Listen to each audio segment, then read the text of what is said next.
Namaste, I Jivan Sonal Kukreti, Assistant Professor at Jyoti Vidyapeeth Women University.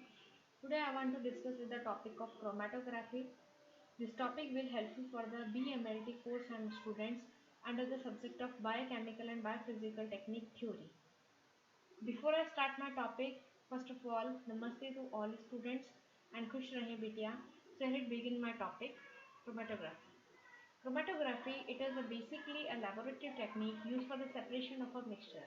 The mixture is dissolved in the fluid called the mobile phase, which carries it through a structure belong and other material called stationary phase.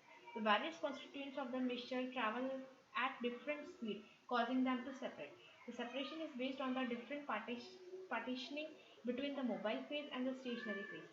Subtitle differences in the compounds partition coefficient resulting in different retention on the stationary phase and thus effective separation. Under the history of chromatography that was first employed in Russia by the Italian born scientist Michael Twist in 19th century. He continued to the work with the chromatography in the first decade of the 20th century primarily for the separation of plant pigments such as chlorophyll, carotenes and the xanthophyls. Chromatography term. The analyte is the substances to be separate during chromatography.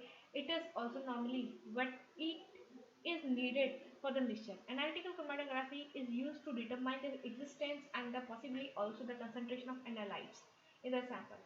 A bond phase is stationary phase that are covalent bonded to the support particles or to the inside wall of the column tubing. The chromatogram it is usually outcome of the chromatograph in case of an optimal separation different feeds and the patterns on the chromatogram correspond to the different components of separating mixture. Types of chromatography: first column chromatography, paper chromatography and thin layer chromatography.